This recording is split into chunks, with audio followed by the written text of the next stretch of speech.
আসসালামু আলাইকুম। আশা করি আপনারা সবাই ভালো। আলহামদুলিল্লাহ আমরাও ভালো। নতুন একটি ব্লগ নিয়ে আপনাদের কাছে আবার চলে আসলাম। তো আজকে ব্লগটা সকালে নাস্তা দিয়ে শুরু করলাম। নাস্তা করতেছি সকালবেলা। তো অনেক দিন হলো আমার কোনো ব্লগ দেওয়া হয়নি। আর দেশের যে অবস্থা, কত আন্দোলন, কত মানুষ মারা গেল। তো দেশের অনেক ক্ষয়ক্ষতিও হয়েছে, সবই তো দেখলাম। তবে ক্ষয়ক্ষতির পরিমাণটা অনেকটা পুষিয়ে নেওয়া যাবে, কিন্তু যে মায়ের বুকগুলো খালি হয়েছে সেটা তো আর পুষিয়ে নেওয়া যাবে না। এগুলো দেখে অনেক কষ্ট লাগছে। তারপর আবার ইন্টারনেট ছিল না, তো এই জন্য আর কয়েকদিন আমার ব্লগ দেওয়া হয়নি। তবে মাঝে মধ্যে বাসায় এটা সেটা রান্না করেছি, তার কিছু ব্লগও করেছি। যেহেতু বাহিরে যাওয়া হয়নি, তাই বাসায় কিছু রান্না বান্না করেছি, সেটারই ব্লগ করলাম। যেমন আজকে সকাল থেকে ব্লগটা শুরু করলাম। তো আমাদের সকালের নাস্তা খাওয়া শেষ, এখন দুপুরের রান্নার আয়োজন চলছে। আজকে দুপুরের খাবার হলো আমার মায়ের হাতের পাতলা খিচুড়ি আর গরুর মাংস। তো আমিও মাঝে মধ্যে খিচুড়িটা রান্না করি, কিন্তু আমার মায়ের হাতের রান্নার মতো এত ভালো হয় না। তো আজকে আমার মা কীভাবে খিচুড়িটা রান্না করবে সেটা আপনাদের সাথে একটু শেয়ার করি। তো প্রথমে মা গরুর মাংসটা রান্না করে নিচ্ছে, তারপর খিচুড়িটা রান্না করবে। তো গরুর মাংস একটু ঝোল ঝোল হবে, যেহেতু খিচুড়ির সাথে খাওয়া হবে। তো কয়েকটা এখানে আলু দিয়ে দিয়েছে, তো আমার ছেলে মেয়ে দুজনে আলুটা পছন্দ করে। তো এরই মধ্যে গরুর মাংসটাও কিছুটা হয়ে গেছে, তখন খিচুড়িটা রান্না করবে। তো এখানে মুসুর ডাল আর চালটা ভালোভাবে ধুয়ে নিয়েছে। তো এখানে প্রথমে পেঁয়াজ, তারপরে হলুদের গুঁড়া, মরিচের গুঁড়া, তো লবণ পরিমাণ মতো। এখানে আরেকটা মশলা মা খিচুড়ির মধ্যে সবসময় দেয়, সেটা হলো শুকনো মরিচ, ধনিয়া, জিরা, এটা একসাথে পাটার মধ্যে বেটে নেয়, তারপরে চালের ডালের সাথে মশলাটা মিক্সড করে। তো পরিমাণ মতো তেলও দেওয়া হয়েছে এখানে। এখানে আদা রসুনও পরিমাণ মতো দিয়েছে।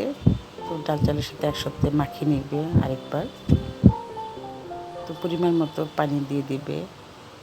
তো পানির পরিমাণটা একটু বেশি দিয়েছে, যেহেতু পাতলা খিচুড়ি। আর আগে মা 2 রকমের ডাল সিদ্ধ করে নিয়েছে, মুগ ডাল আর বুটের ডাল। তো সিদ্ধ হয়ে গেছে, এখন খিচুড়ির মধ্যে দিয়ে দিয়েছে। তো খিচুড়িটা এখানে প্রায় হয়ে গেছে, আমি একটু শর্টকাটে দেখালাম। তো এখানে গরুর মাংসটা হয়ে গেছে। তো গরুর মাংসটা এখানে বেশি একটু ঝোল রাখা হয়েছে, যেহেতু খিচুড়ি দিয়ে খাওয়া হবে। আর খিচুড়িটা প্রায় হয়ে গেছে। তো এখানে আমার মা একটা মশলা দেয় খিচুড়ির মধ্যে, সেটা হলো রসুন, পেঁয়াজ আর জিরা একসাথে পাটার মধ্যে বেটে তারপর খিচুড়ির মধ্যে দিয়ে দিবে।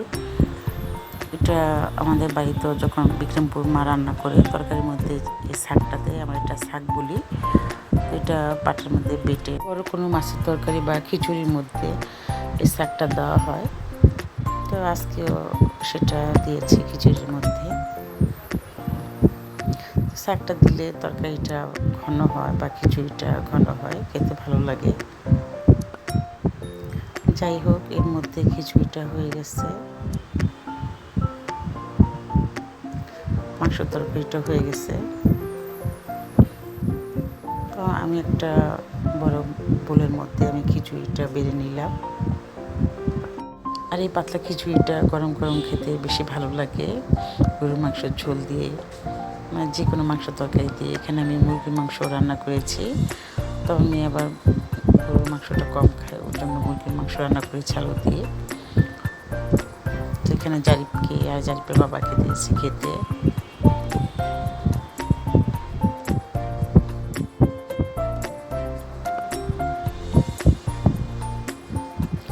তো এই হলো আমার মায়ের হাতের পাতলা খিচুড়ি আর গরুর মাংস রান্না। তো আমার ছেলে মেয়ে দুজনেই পছন্দ করে এই খিচুড়িটা। তো আমি রান্না করি, আমার মায়ের হাতের রান্নার মতো হয় না। তো খিচুড়িটা নিশ্চয়ই মজা হয়েছে। আমি এখনও খাইনি, জারিফের বাবাকে আর জারিফকে দিয়েছি। তো আমিও খেতে বসছি। তো আমিও খেয়ে দেখলাম খিচুড়ি অনেক ভালো হয়েছে, আলহামদুলিল্লাহ। তো এমনিতে আমি আবার পাতলা খিচুড়িটা পছন্দ করি।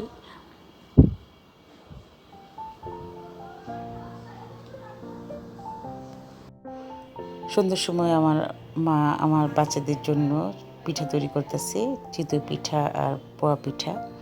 তো চিতই পিঠাটা আগে তৈরি করেছে, তো আমি শর্টকাটে দেখালাম। চিতই পিঠাটা হয়ে গেছে, তো চিতই পিঠাটা দেখতে অনেক সুন্দর হয়েছে, একবারে ফুলে গেছে।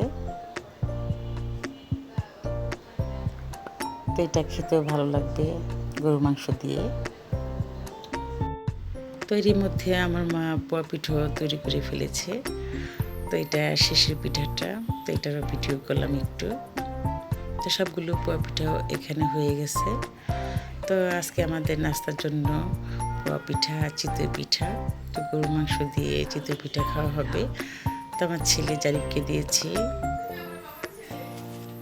গরুর মাংস দিয়ে চিতই পিঠা, ও খাচ্ছে। তো আমি এখন খাবো।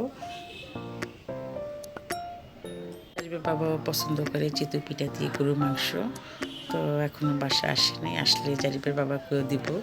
তো আমার মা ঢাকা আসলে সব সময় আমার বাসায় পিঠা তৈরি করে, আমার ছেলে মেয়ের পছন্দের পিঠা বা আমার পছন্দের পিঠা। তো জারিফের বাবা এর মধ্যে চলে আসছে।